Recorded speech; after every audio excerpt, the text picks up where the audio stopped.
Ops 6 is finally here, and today I'm going to be giving you the best settings to be using in Black Ops 6. Now, it took me a little over 30 minutes to perfect quite literally everything. There is a lot of settings in this game. If any of these do help you out, make sure you guys click the thumbs up button and subscribe to the channel so you don't miss out on my future videos. And with all that being said, let's get straight into the settings. Now, we're going to be starting off with my controller settings, and there's a lot to go over here. So my button and stick LED are default. I play on a scuff controller, so I have paddles in the back where I can jump and slide, and I never have to take my thumbs off the analog stick, so that's really helpful.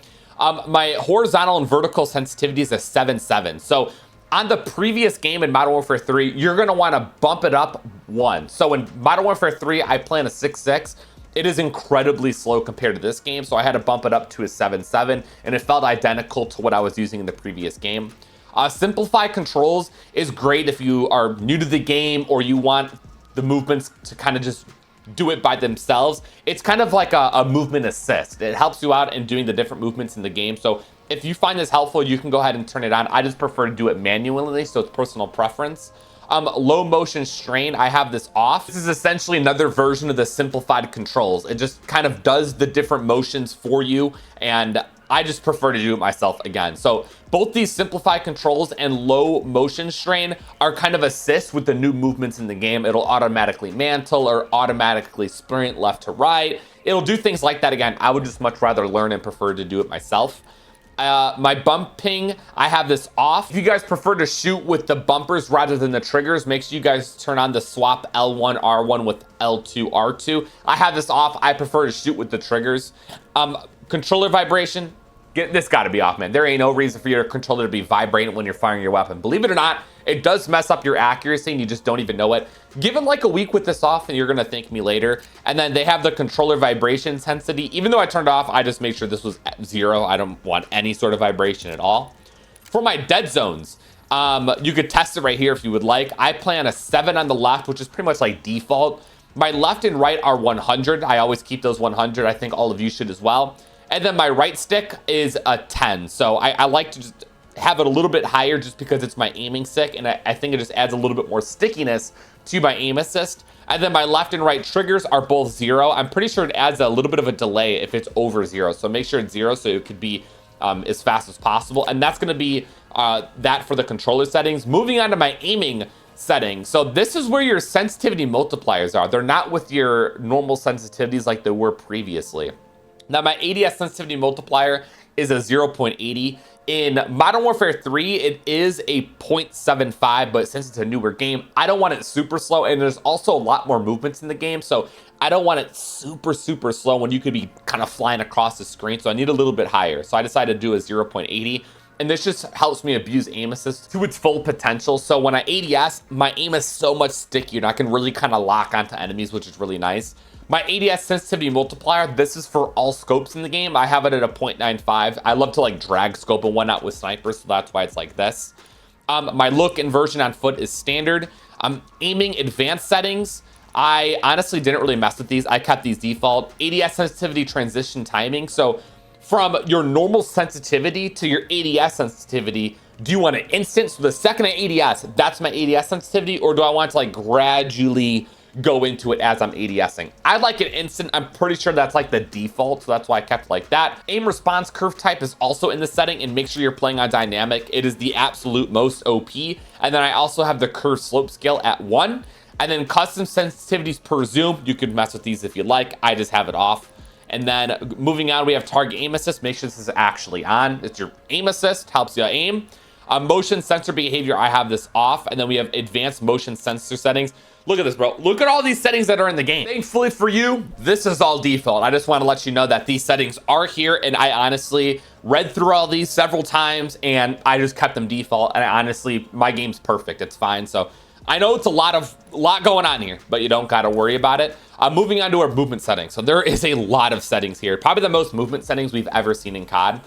For tactical sprint, make sure you're on tactical sprint assist. This works identical to automatic tactical sprint, so you're running at full speed by just pressing up on your left analog stick. So it doesn't say automatic tactical sprint, but it's quite literally the exact same thing. And then here are the other settings as well. I'm pretty sure I kept these default. Sprint assist delay, I don't want a delay on my sprinting, so that's 0. And then sprint assist sideways and sprint assist backwards. I have both of those on. Moving on, we have mantle assist. I have this off. It's basically like automatic mantle. I hate that. I'll just mantle on my own. Crouch assist is off as well, with a tactical sprint only. Automatic airborne mantle. I think this is like another, I'm pretty sure this is another version of just auto mantling, which I don't like at all, so I turned that off. For slide and dive behavior, the best option here is hybrid. I play slide only, but I know hybrid's a better option. I honestly just got to spend time to get used to it, because you could do some crazy stuff with the dolphin diving. You could shoot and dolphin dive at the same time now, which is huge. So I need to get used to it, but I just haven't got to that point yet. So I just do slide only. I don't dolphin dive, but hybrid's the best option in my personal opinion. Auto door peek is off. If you ADS near a door, it's just going to automatically peek. That's what this option does, which I'm going to peek on my own if I want to. So a lot of my settings are kind of just hands-on. I like to do it myself. I want to do what I want to do. I don't want the game to assist me in doing things maybe I don't want to do. So that's why this is off. We have movement advanced settings. Like I told you, there is so many settings in this game.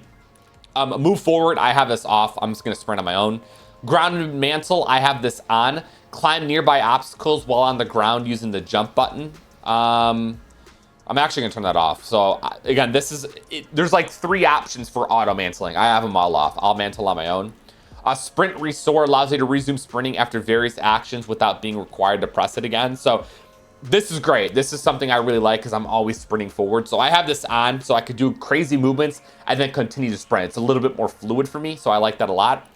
Slide maintain sprint. So after a slide cancel, I'm still sprinting, which is great because that's usually when I'm slide canceling is when I'm sprinting somewhere or going somewhere. So that's why I have this on. Make sure you have on single tap sprint. I think this is like another version of automatic tactical sprint. It kind of assists in that play style.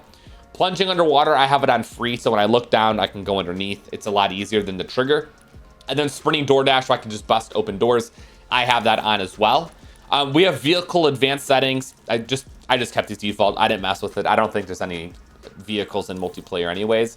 For combat, this is all default if I'm not mistaken. A lot of it I left alone.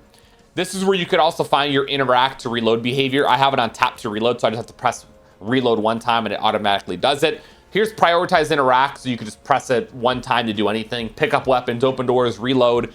All of that, but sometimes that meshes into each other, so I don't like that. I just do tap to reload. And I think that's gonna wrap it up for the combat advanced settings. Again, nothing too crazy change. For the score streak reordering, you could change the order of the streaks the way they're earned or by numerical order. I just have it on numerical, kept that default again. So nothing too crazy changed there. Mainly default for the combat settings. That's finally gonna wrap it up for the controller settings. Next we have my graphic settings. I'm gonna go over these very quickly because I kind of lowered my stuff. So my FPS was really, really high. So visually, my game still looks good, but it's more prioritized for getting the best frames possible. So here's all the settings here. You guys can just jot those down. I really just don't have much to say. Make sure your HDR is off. And then here is my brightness if you're interested. It's on a 55. I think the default is 50. So I just brought it up 5 and this looks really, really nice. We have our quality settings. Again, just gonna fly past these really quick. I might end up just changing these eventually, but this is what I have on now, and my game looks beautiful. Looks really well. I got a lot of frames as well. So a lot of this stuff is either off, very low, low. So feel free to pause the video, screenshot these, jot these settings down here. And yeah, tessellation, I feel like I might want to turn this off. I don't know. Again, yeah, I kind of quickly went over these. I didn't spend too much time on them, but I don't know. They look good. Got the job done. Moving on to our view graphic settings. Motion reduction, I have this off. It kind of just gives you auto settings, which I don't like at all, so that's why it's off. My field of view is a 115. It just works the best for me personally. I'm not a fan of the 120. I think it's a little too much. 115 just works really well for me. ADS field of view is affected, so it basically like visually gives you less recoil on your weapons, which is really nice. My weapon field of view is wide, and it makes my weapon look smaller so I can see things in the background a little bit better. I don't want my weapon super big on my screen. What if it's like blocking an enemy? I get better visibility when the weapon's smaller. World and weapon motion blur should both be off. It makes your game look significantly more smooth. You're not getting the blur when you're going back and forth. It just all looks really smooth. My camera movement is 50%, so the camera does less shaking. Once again, just making your game look a lot more smooth. These 3 settings like genuinely make some of the biggest differences in the entire game. Inverted flash, I like to turn this on. So instead of my screen going white, it goes black instead. I personally just feel like it reduces the effect. So that's gonna wrap up the graphic settings, very straightforward. I think the most straightforward settings in this whole game were my audio settings. It's basically the exact same as Modern Warfare 3. So my master volume is 40 because it's blasting in my ear. So this is just how my game is personally. I ain't gonna lie, I'm bumping to the background music. You could probably hear it in the game. It sounds great. I got it at 12. I want to hear it a little bit. Dialogue and effects is the most important audio. This is when there's a kill streak, footsteps, the most important audio in the game. That's why they're cranked up. Cinematic music, this is just music in the game itself. I don't want to hear it at all. I have it off. I don't care for that. I'm more interested in listening to if there's enemy UAVs, like the announcer calling things out like that. Footstep audio, maybe someone cooking and throwing a nade, like things like that. Most important audio in the game. That's why they're cracked out. Headphone bass boost just works best for me. That's why I have it on. Speaker output, make sure this is stereo. I know there's other options here that we've never seen, but I just prefer stereo, just like I had on MW3. My mono audio is off. If you have this on, it merges your left and right, so you can't tell the difference between what's coming from your left and right. If it's off, it's separated, which is really, really important. And reduce the tinnitus sound. This is the flash sound when you get stunned or flashed. It reduces it so you can kind of hear the enemies a little bit better, which is nice. You could change your hit markers. I just play on default. And then this is just voice chat settings if you're interested in, you know, messing with them. I honestly didn't really mess with it. And yeah, the audio settings are already wrapped up. Very straightforward. Now we have our interface settings. There is a lot of important stuff here. I want to start with one of the most important. Go to your gameplay HUD, HUD presets, colors. This right here is going to make your game look beautiful. I promise you. So HUD palette, make sure it is custom. So you could change the bottom settings here. Color filter 2 or 3. It's personal preference, but I think filter 2 looks a little bit better. So I got filter 2. Make sure the color filter target is both. Regardless if you choose 2 or 3, the rest of the settings, you gotta have these, all right? Filter color target both. World and interface color 100. I promise you, on God, the game looks significantly better. So much more colorful. I get asked all the time, why does my game look so beautiful? You got it. It's right there. You're gonna thank me later. You can instantly notice the difference. It's huge. So make sure you get that all configured. It's super important. Now we're gonna start from the top of the interface settings. Gameplay tips, tutorials. I turn all that off. I don't like that stuff on my screen personally. If you want some help, there's no problem with that. Go ahead and turn it on. I hate all that stuff on my screen.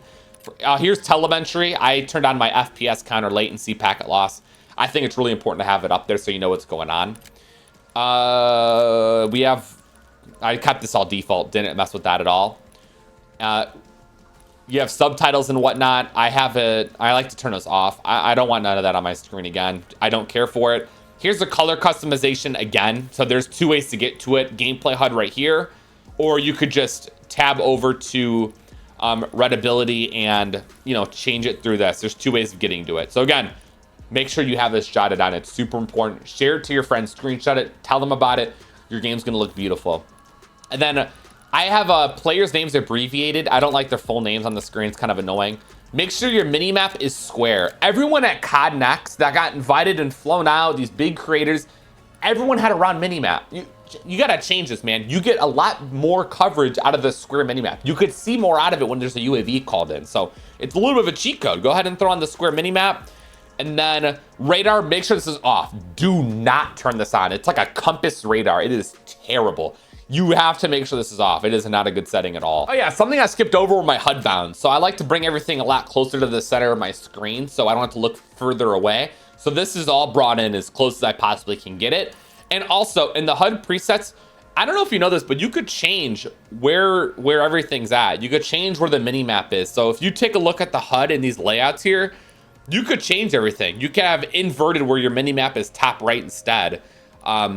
Right standard is top left. You have mission interface. It makes it a square mini map top left. Like there's different ways to change these here. I just kept it standard. I like it like this. If I want to customize it, I would, but there's different layouts if you want to try something different, which is really, really dope. All right, I spent another like 5 minutes just quadruple checking. I went over everything. If you have any comments, questions, or concerns about anything we covered in today's video, throw it down below. All right, I'll try to get back to you. I went into there's like a practice like range thing I went into. I know it says I'm level 1. I went into a practice range and I was able to actually test out all my settings to make sure everything was exactly how I want it. So try these out. You should be good to go, and the game should feel absolutely amazing, look amazing, and everything should feel good as well. So I hope that helps. If it did, again, click that thumbs up button before you head out, and I'll see you on the next one. You guys, let's stay safe. Have a great day, and I'm out. Peace.